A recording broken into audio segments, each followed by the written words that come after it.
Hey Spuddies, PotatoMcWhiskey here, and welcome back to Let's Play Civilization 6 as Norway, where things are going really well. And when I say they're going really well, what I mean is they're going okay. But with the addition of a little bit of pizzazz and a little bit of work, we should be able to get them up to a point where they are going really well. Now, we've just finished a whole bunch of wonders and all that kind of stuff, and we're still building a few more wonders because we're mostly doing that for era score. And that still is kind of the name of the game for me.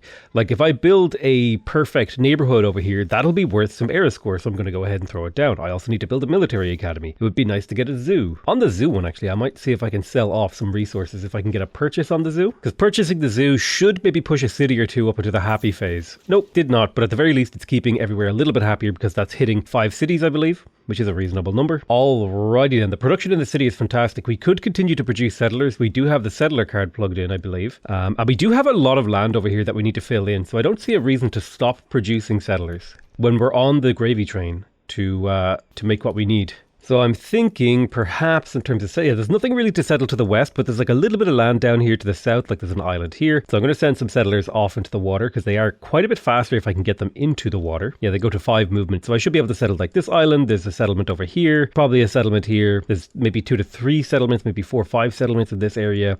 Push our way towards England. So there's 11 to 21 turns left. I think it would be good to get the Hagia Sophia or the Taj Mahal. I think I'm going to go for the Taj Mahal because this will give me +1 era score from historic moments earned after this wonder is completed if that moment is worth 2 or more era score, which could theoretically lead us to get even more golden ages. And more golden ages is kind of the direction that I want to take this game. I want to just be super, super powerful.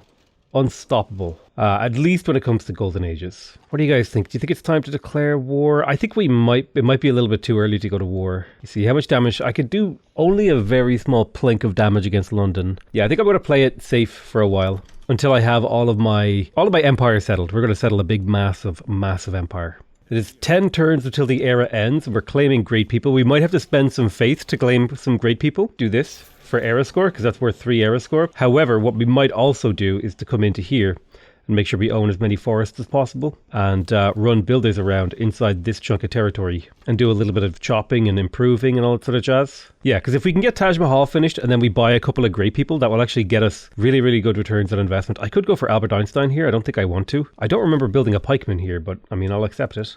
I think faith purchasing great engineers is probably my best bet because I do have the Mausoleum of Halicarnassus, which essentially doubles the effectiveness of great engineers for me. So that's probably the pathway that I'm going to go ahead and take. How much more era score do I need to earn? I need to make 22 era score. I have a neighborhood coming. I have a Statue of Liberty coming. I have Taj Mahal coming. So what era did Taj Mahal get revealed? That was a Renaissance era wonder. So it'll only be worth 3 era score. So that's 19. The Statue of Liberty is current era, so that'll be worth 4. That's 7. That leaves us with 15 era score to get. The neighborhood will be worth some. Buying great people will be worth more once I finish Taj Mahal. So I think it might be very, very close, but I might be able to do it. Have I built a unit with coal yet? I actually haven't. So perhaps upgrading a unit with an ironclad to an ironclad would be the play here. +3 era score for building every building in an encampment. That's ideal. We could now opt to start producing military in here. I don't think I need military engineers for anything unless I was worried about climate change, which I kind of am a little bit. I could have military engineers move around and chop out the flood defenses, or I could start to just mass produce like cavalry corps. I will want some cavalry corps for pillaging reasons, so I think starting to produce those would be a reasonable thing to do. I don't really have much I need to do in this city. I could also make use of a navy, like privateers. I don't need privateers because my melee units act as privateers essentially. But yeah, I think I'm going to start producing some military to start the war because it would be good to have some of those cavalry around because they're really good at pillaging tiles. Units that are good at pillaging will be good for my eco. Bish bash bosh. In theory, it'll put me in a better position. So taking a look at this city, I think settling on the cotton is the play. Yeah, settle on cotton is the play. Harbour here. And then holy site on the useless desert. That's all 333s. Wait. Oh, right. I forgot to actually place the city centre. Oh, I was like, hold on a minute. Did my mods get deactivated? Why is my adjacency so low? I definitely want to settle near Ikil. So I'm thinking it would be good to maybe have a holy site here. Ooh. Maybe not. Let me have a little bit of a think about this. Yeah, because I want to go like this. But what if this was the holy site? Okay, hear me out. This was the city centre and this was the harbour. This is like pretty based adjacency. I'll take that. Boom. Bunch of era score for settling near that. I probably would have been better to wait for Taj Mahal, but I just want to get that era score going, honestly. So do I start trading for gold now? Or do I continue to trade for production and stuff? I think I keep trading for production because it's such a huge boost to my empire. I don't actually have a commercial hub, so buying a great merchant was probably a mistake, but it only cost me 1,000 faith, so based. It was worth it. For a civic from a new era, there's steam power. We do have access to the Ironclad, and we have access to mobilization. That's quite a bit of era score, so I'll tell you what I'll do. If I could buy... I can't afford to buy an Ironclad. I could upgrade to an Ironclad. Can I combine some of these caravels here? No. Here's what we'll do. We'll combine these guys together.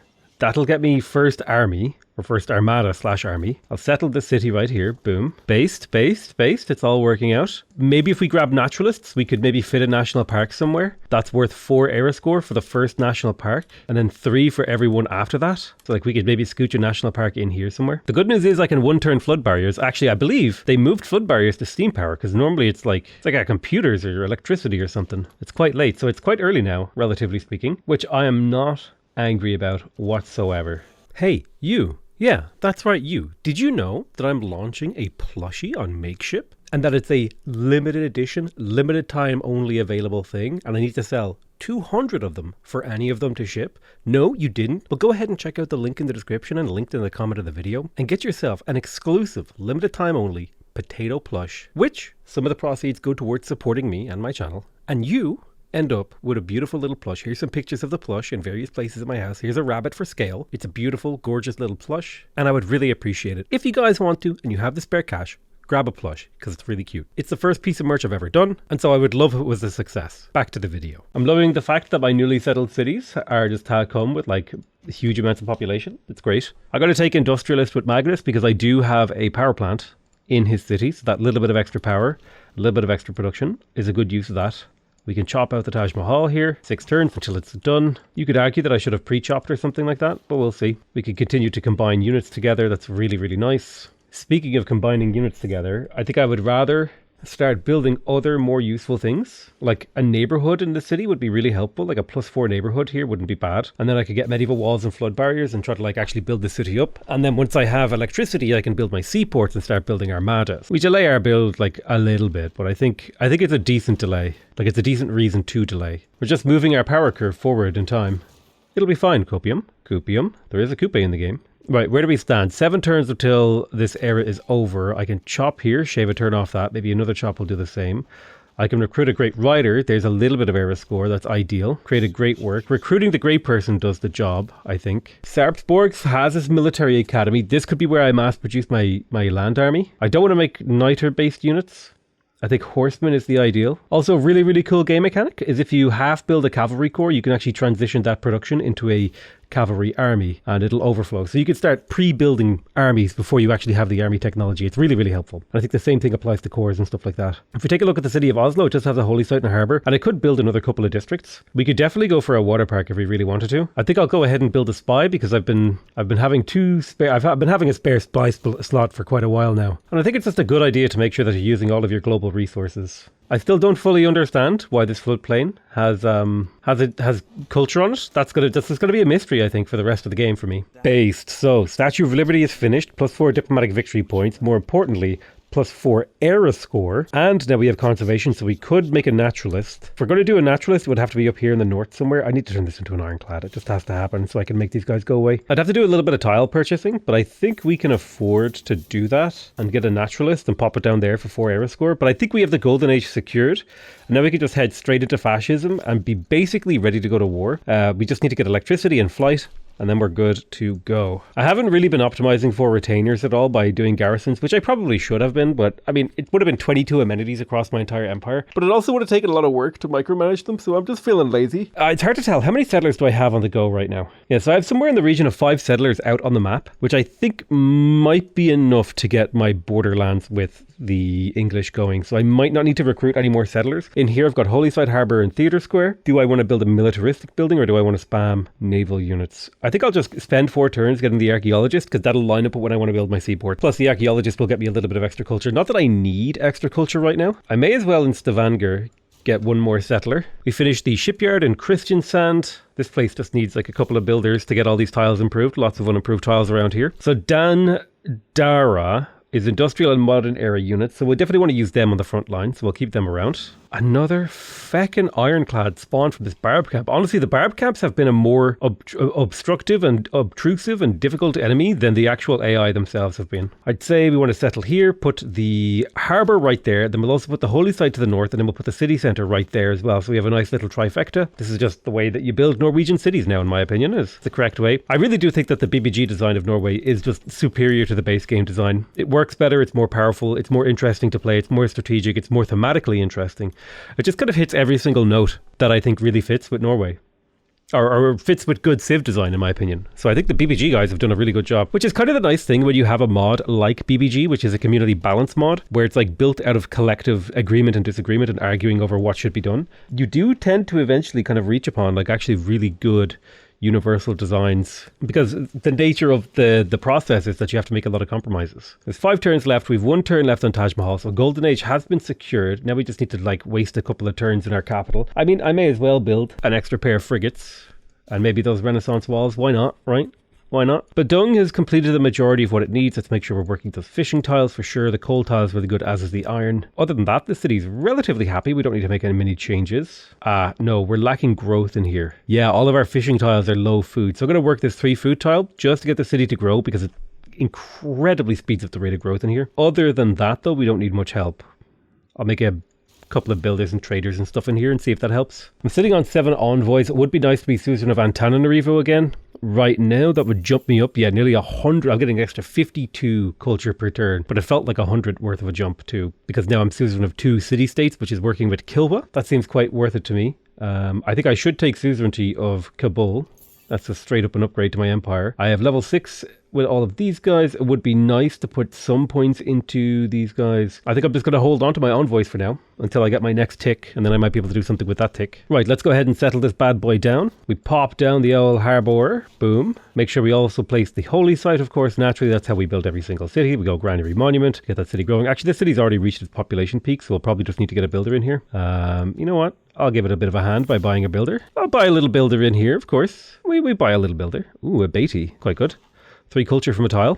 Not amazing, but no, worthwhile to some extent. At a certain point, like, you don't need to grind out stats anymore, and you need to start like translating those stats into something else. So I need to start thinking about like, how am I going to turn my culture and my production and all these other things that I've built up over the course of the game? How am I going to turn that into a win condition, right? That's the big key thing that I'm kind of missing right now. And I think it's going to be a combination of naval units and air units. Just doing a domination victory. Traditional style naval air domination victory. Based Taj Mahal and Taj Mahal build. Nice. +1 era score from historic moments. Just really, really great. That is the Golden Age more than secured, which I'm very happy about. So if I'm going to war with London, who's my next target after that? They're easy. It should probably be Dido. Dido, I think, is relatively easy pickings here. Her stats are okay, but she's quite weak regardless. So we're taking a look at the city of Oslo again. Do I need another district? We don't really have a good campus. I may as well build the water park for the amenities. And we're going to continue to mass produce cavalry armies. So these cavalry armies are going to be serving as some of our ground forces. We'll kind of start pushing those towards the front line. So what's the most aggressive settle I can drop on England? It's probably on this deer tile. No.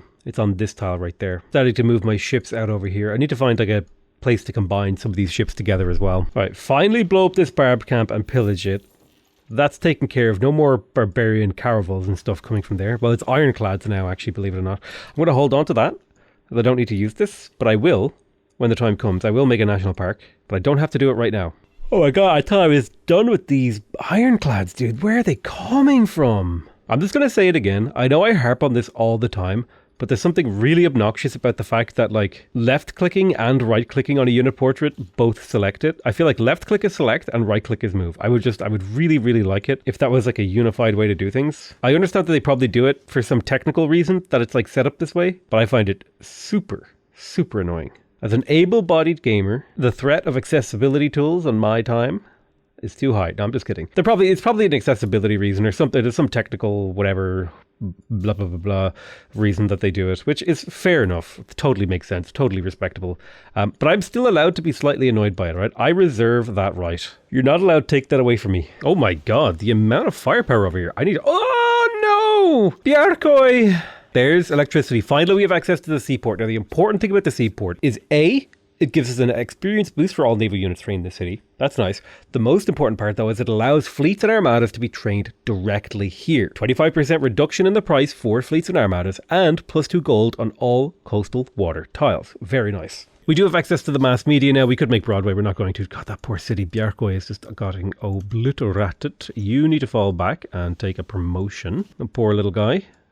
Perhaps we could do you a favor. I can't afford to buy an ironclad. I would have liked that. Let's go ahead and get to work on flight. We are going to want to get an aerodrome and start pre-building biplanes and all that kind of jazz. We're going to want to discover oil. We're going to want to discover aluminium. We're going to want to discover bombers. It's all starting to come together now, and the plan is coming to fruition. Seaports, well, you're going to be busy for a while. Stave churches, nuclear armaments. I think we are going to go for nukes this game, so I'm going to take the nuke promotion on Victor, even though it doesn't work right now. That's not too important to me. Harbour adjacency is completely necessary. I think we can take out the settler card. I think we'll keep the builder card for a little bit while longer, at least until we get into fascism. You know, I'm thinking of that as a new hobby.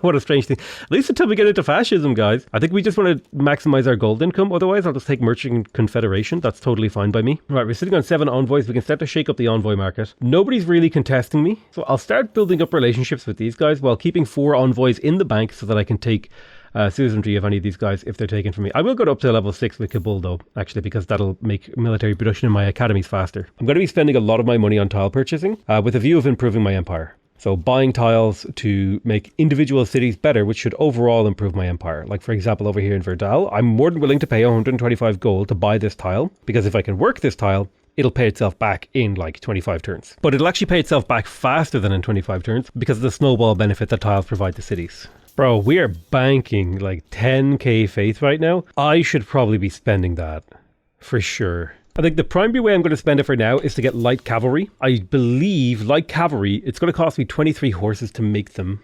Wait, 23 horses seems like a lot. 10, 15, 23. That seems like more than double. Somehow that seems wrong. It should be 30. I guess it's right. Yeah, I guess it's right based on having the right infrastructure for it. It's felt like a lot. Settling another city in the face of England. Continue to build our harbours and holy sites. Our goal is just to always, these are like the first 2 things every city builds. And the goal is to just maximize the total amount of faith, the total amount of production, the total amount of everything that we can just get cranking. Right, another city in the face of England. Perfect. Do the exact same thing, exact same build order. To a T, harbour, holy site, granary monument. And now we can actually settle on England's island itself. And the reason I need these bases is so that I have somewhere to park my airplanes. If that's what you were wondering. Somewhere to park my airplanes, somewhere to upgrade my units, somewhere to buy my units, somewhere to do all of that stuff. All of the infrastructure and maintenance part of war will be done through these cities. Brilliant. So we now have access to flight. We can start pre-building biplanes. We do not have oil yet, so we will have to discover oil. And biplanes do take oil, but we can get the aerodrome going. And I believe you get aluminium if you build a hangar building. We also have access to ideology, which will give us access to another spy, as well as slightly improved cards for our economic union, which means we're only 1 tech away from getting fascism, activating our trap card, and obliterating the world. Yeah, see here, the airport gives you +2 aluminium per turn once discovered. So if we get radio and go to advanced flight, we'll be able to produce an infinite number of bombers, essentially, as long as we build enough airdromes to support it, and all of my cities are ready to build airdromes. I could pick a new belief. I think this time we go for 2 arms for the better casus belli, and also a 15% production towards military units, and +10 combat strength against cities is ideal. We're a little bit early to this era, I'm going to be honest with you, but I can now 1-turn frigates, but I would really like to do, this city needs to get to a higher population level. I am focused on food in here, and I focus on food even more. I can. I lose like a bit of production, but if I focus on food, I can grow in 3 turns and I'll be able to get to that aerodrome a little bit quicker. For now, we'll just make some frigate armadas. Ooh, I should totally plug in the card that makes units cheaper to recruit. 'Tis a new era, so I shall slap down this national park for +5 era score. Very nice. We're going to need to earn 70? 77 era score. Guys, I think we might be missing a golden age this era. I have a sneaking suspicion that we might not get a golden age. You know, sometimes you get a feeling for these things, and And you gotta make a call about whether or not you're gonna get that golden age. World Congress passed. Looks like Siphon's Funds passed, and Rainforest also provides gold is nice. Otherwise, I don't really care. I voted for Victoria just to kind of distribute the points among players a little bit more to make sure that a diplomatic victory didn't get done. But she actually has 13 points, so I may have to kill her. I mean, to be fair, the plan was to kill her anyway. Oh, submarines don't actually take oil in this mod, and I can 3-turn submarine armadas. Those would be actually quite helpful. Now, I did manage to get the seaport in Sarpsborg, but that was mostly for the gold income. I'm going to go ahead and get started on an aerodrome now, and I can finally start making the aircraft that I'd always planned. Unfortunately, I don't have a flat tile in Bergen, and nor do I. Wait, is that a flat tile right there? Could I potentially get an aerodrome? I could. Right, more aerodromes are coming. So that's the main thing that I'm missing is my air force. God, so many of my cities have so much production. It's actually insane. Let's go ahead and harvest here. That should shave a turn off the aerodrome. I have to say, it's becoming harder and harder. The more that I play with the BBG mod, it's becoming harder and harder to go back to the normal mod, the normal baseline Civ 6. The only thing they need to figure out to really win my heart is how to make traders go faster, because God, it's so annoying that they don't go fast. I don't know how people have been modding this game for like 6 years and they still haven't figured out how to make traders move more than 1 tile per turn. Surely you could just give them more movement. Copium, surely it's that simple, right? Copium. I'm probably going to need a couple of, well, maybe I won't need military engineers. It kind of depends on how closely packed these cities will be. I guess I don't need military engineers because I'm going to get aircraft carriers. Special session of the World Congress. I'll vote up the Netherlands getting an aid request. Seems good to me. We did just pick up aluminium, so we have access to broadcast centers. Seaside resorts are less important, but the aluminium is quite good. I don't think I'm going to be building many broadcast centers. Sitting in Oslo, do I want to continue to produce? I think I want to get as many aerodromes down as possible because I want to build as many airports as possible, which will get me as many aluminium as possible so I can have a huge air force. I think once I have advanced flight, my goal will be to get to aircraft carriers, which are over here at Combined Arms. So that's quite a few techs away, but having aircraft carriers will make my life a lot simpler on the conquest front, and I can also continue to, mass produce units. Speaking of mass producing units, it's probably about time that I brought these berserkers home and got them upgraded into armies. So like I should faith buy berserkers in this city and then combine them together into armies. And in the near future, I'll be able to turn them into infantry. I don't know when I unlock infantry. Yeah, I'll unlock infantry here. I'll probably like sidetrack 4 infantry. Now they do use niter per turn for infantry, but that's not a big deal. I can easily supply like 5 of those. And I can also build more armories. And I do plan to build more armories. I never built a harbour in here. I will get that harbour. I think harbours are worth it, but the nice thing is I'm so deep into the game and my cities are so powerful now that I build things just so incredibly quickly that it's quite hard for anyone to really stop me. My stats are insane, essentially. My stats. All right, we'll go ahead and kill that guy. We can finally get this shipyard repaired. Beautiful. We're building more shipyards. We're building more granaries. We're just getting all the important infrastructure that makes these cities good online at long last. Oh, in this mod, you could build seaside resorts on hills. What a based and hill change. Oh my God. BBG is so good. BBG is so good, dude. It's so good. Ah, man. Now, fuck you, Wands. Dude, you're making me want to play BBG more. God damn it, I still have my project where I want to go do and review all the base game civilizations, and then I do it with BBG. God damn, you son of a gun. I hate you. This was his plan all along. He's trying to bait me into playing BBG, and then I slowly convert the community to BBG. This has been his tactical nuke the entire time. This has been his infiltration. He showed me the tile yields of a BBG Norway, and that's how he knew he would suck me in. All right, I'm going to take the less war weariness because it's actually kind of nice, especially when you're on the offensive. Shaves a little bit off of that negative amenities problem that you can run into. Dude, I got caught. I got caught by the tile yield monster. I've been sucked in. I'm bought in. I'm on the gravy train. All right, this is a big moment here. We just picked up fascism, giving us +5 combat strength to every single unit in our empire and a 50% production boost towards units. So we'll be able to do some serious work with that. Let's kind of just do a government reset, right? We'll take everything out and then we can kind of craft and build the perfect Giga Chad government. You could make an argument for monarchic legacy, but I don't think we need it. Martial law is pretty good. That's +4 loyalty in every city that we have a unit garrisoned in it. Third alternative is also quite nice. As we build more and more seaports, we'll get 2 culture and 4 gold for each of them, which is pretty damn good, I might add. Quite good for defending against a culture victory. Colonial taxes as a card will just get stronger as the game goes on, but is that power appearing in places where we care about that power? That's the real question. I feel like we almost have to have economic union plugged in because we need our harbour adjacency for our shipyard adjacency. So that's really, really important. So these 3 cards feel relatively core to me. I definitely feel like we're going to be pillaging. I built cavalry to pillage, so getting a 50% pillaging boost seems reasonable. We're going to be producing naval units, so press gangs seems like it would be quite helpful. Also, I keep forgetting, why was this card not implemented at the launch of Civ 6? Because I keep forgetting veterancy exists. I could have shaved off so much production. If I keep forgetting this card exists. I actually just keep forgetting. I keep forgetting that it exists. Now, in terms of economic cards, things that give amenities or production boosts are quite useful here.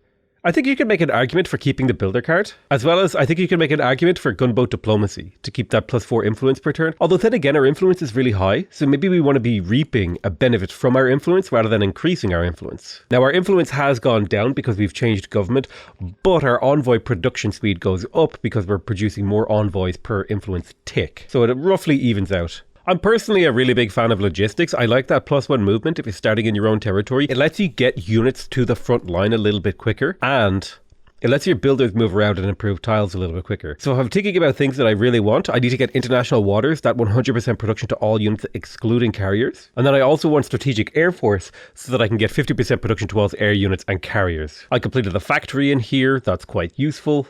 This place doesn't have a harbour, so this isn't really a place that I want to produce things. I will go for an oil power plant here. I think Leonardo da Vinci is giving me some sort of benefit here. Workshops provide +3 culture. Why am I getting culture from my coal power plants? What? Oh, I see. This includes power plants now. That's actually really cool. Third alternative is now such a cool card. Now that it includes that, I like that. I like that change. That's the kind of change that I can get behind, for sure. Barbarian submarines. Not my favorite rodeo.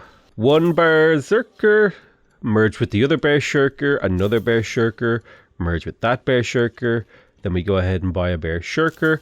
And we combine that with this berserker. And now we've got 3 berserkers on the front line. Actually, I should be totally building encampments in these frontline cities. I don't know why I went for economic buildings. Right, in my capital, I think I want to get the war department. All units heal up to 20 hit points when they eliminate a unit, +1 governor title. The governor title will almost certainly be going towards Moksha, who I can then move into new cities to go ahead and faith purchase their buildings really quickly. I've got a huge supply of coal, so I'm thinking of building a few more ironclads, because I am building more and more shipyards, and I'm building more and more cities. So I certainly should be able to supply a relatively large army. I can take back Antananarivo, head back up to 400 culture per turn, which is super respectable. I think I have suzerain of basically everything. I can finally maybe fight for Fez. I can yoink Fez. Boosh.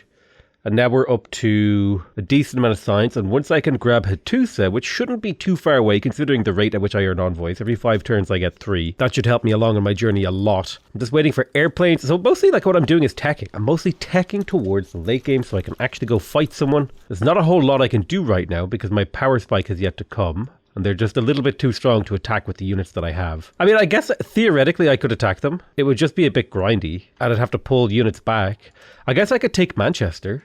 Yeah, let's get into position to take Manchester. I'm going to go ahead and denounce her. And because I have the Golden Age War, I should be able to declare that relatively easily. And I should be able to conquer her without too much trouble. Okay, I found where the barbs are coming from. I just need to get a frigate over here to deal with that. First technology from a new era. We have access to advanced flight. We can go ahead and get started on that. Right, we have the war department now. That's really, really nice. Let's keep producing frigate armadas and lots of nice new boats. We completed the hangar in here, get to work at the airport. There's the airport as well. You've completed your seaport in here, and you're a relatively low production city, so I'm just going to crank out two builders real quick, and then we'll go ahead and grab ourselves an encampment, I think, for a little bit more late game oil. I'm trying to balance all the strategic resources that I'm bringing in. Quite a difficult task. So now we're going to promote Moksha with Divine Architect, and let's have a look. Which one of these cities is going to hit 4-7 population first? Looks like it's going to be Banjarmason, so I'll put him in there, and I'll be able to use this to maybe fully purchase an encampment and then use this as a staging area for reinforcing ground troops before I move him forward to do that job elsewhere. I'm going to start spending a little bit of cash to upgrade units. I have enough of an eco to where I can actually just like straight up upgrade without the card plugged in, and it's honestly not that bad for me. Why does this have 9 movement? Oh my god, that's absurd. 5 movement, but I guess, Jesus, yeah, wow, okay. A 9 movement ironclad. Okay, pretty scary actually, now that I looked at that. +1 era score from a new Civic. There we go. Gunpowder and Cold War. Cold War, does that change my government at all? Yeah, we definitely want naval unit card plugged in. So we'll come in here. No, not nuclear device. International water. So naval production has gone up and we can go ahead and slowly bombard this. I have reinforcing ships coming over to help me deal with this. I'm genuinely surprised at how hard barbarians have been to deal with this game for me. Usually I don't have too much trouble with them, but this game definitely has shown me that barbarians are something to be feared. Right, let's declare the Golden Age war on England. She is not amused, but the goal was not to amuse her, so she may continue to be not amused, also known as Stay Bad, Keck W. This city actually fell a lot easier. Okay, maybe I misjudged our power level because I thought we were going to have a lot harder of a time, but it turns out that we actually just blasted through. We basically kicked the door down and the whole bloody thing came off. Let's get the bear shirkers up and ready into battle. There they go. I don't know if we need to bring the siege tower anymore. That might need to be upgraded into a new weapon. But we should be able to make a dent here. Majapahit has built basically everything that makes sense in here. I don't know how we're going to get another population in here. If I were to build a builder and start fisherying, so what do I do with this city to help it support the rest of my empire? I guess producing traders and builders is reasonable. Throw down a trader and a couple of builders. Try to get some fisheries in here, get the city to grow. I need to get one more population growth, and then I'll be able to actually build a military district for it to contribute to the war effort. We did manage to build this. I don't know if I need more ironclads. I think I'll get another frigate armada in here. One thing is I'm limited by niter. I'm limited by strategic resources, which is why I'm building all these buildings to get those strategic resources, so I won't be limited by them much longer. There's a lot of barbs over here to the east as well. I'm going to need more ships to the north. I feel like I'm just constantly putting out fires. It's like 90% of what I do this game. Let's go ahead and pillage that for a bit of cash because we can rebuild it fairly quickly. We'll take that city over, we'll keep it, and we'll get the cavalry on the move. You become an ironclad. Can you make it to there? Perfect. You can't. You can't. Yeah, not very far reaching or moving. I don't think they'll have the combat power to really slow down. Jesus Christ. 88 combat strength on a berserker. Good God. That's absurd. A little bit of barbarian infantry coming from the fog of war, nothing to worry about. We fully built an aerodrome, so now we should be raking in aluminium. That's perfect. There's ballistic. We have a spy in the capital. We're going to send this spy to Japan, so we can start to develop the spy's skills over there. I'll get another spy, of course, naturally. Another ironclad to be sent down to reinforce my ironclad fleet. Let's get that airport up. We built the airport. We can finally get to work on the bombers. Take 4 turns to start building those bombers. We've got another airport in here. We can finally start building those bombers. I'm really excited to finally start getting my air force up. It took a while, but here they come, and they are coming in force. Here comes the pillage. Boom, 125 culture. That seems super worth it. Plus 30 faith. I'm sitting on 16,000 faith. I should really spend it. The problem is I have nothing to spend it on. We now have rapid deployment. All units gain 25% experience. We can also transport units between aerodromes that have airports, which is probably the first time I actually ever might make use of that ability, is in this particular game. Right, let's bring the frigates forward and we can start the rolling barrage upon London. Wow, actually, I thought I was way weaker than this. God, maybe I misjudged my power level. I think I actually just did. I think I just misjudged. I thought I was way weaker than I actually was. And I could have been fighting this war a long time ago. We do have access to James Watt, which will give all of our factories +2 production permanently, which is quite nice. Could have used him to build up industrial zones really quick. We're heading into a dark age. I really feel like I haven't made use of this age at all. I feel like I wasted this age. And that's partially just because I didn't realize how strong I was. But it turns out I'm quite strong. I've nowhere to build an aerodrome in my capital, which is kind of making me a little bit sad, but I will go ahead and get an encampment. Oh my God, I have 7 spare trade routes. I wasn't paying attention to that. Whoops. I suppose I'll just fill my capital with trade routes then. You own your very first flying unit. Your people rejoice at the new possibilities that this entails. Welcome to the new age of warfare that chiefly involves using bombers to blow up cities. Now I still need to fly these guys out to the front line, but he can make it in a couple of jumps. This guy needs to take ourselves a little bit of a promotion. I like +1 movement as a promotion. That one just feels good to me. Get up here, we would do a little pillaging. I'm a little bit of a pillager kind of guy. Do you reckon we could do a bit of damage? Nah, we should pillage. Pillage the entire village. Take everything from them. Leave them nothing. We can always repair this land if and when we feel like it. Just completely eviscerate and evaporate and destroy. Okay, so the reason I bought the trader... Wait a minute. Does that not work the way I thought it was? I wonder what game I was thinking of that I thought trade routes were a one-way thing. I thought if trade routes were... If there was a trade route coming from Badung, I wouldn't be able to trade to the capital from Badung. But I might use these trade routes for gold. And I think that's what I will do. I think I've used my trade routes for enough like food and production. But I tell you what, on the eve of London's death, I will love you and I will leave you. And we shall be back for more another day. I love you all very much, and I'll see you guys next time. Bye-bye!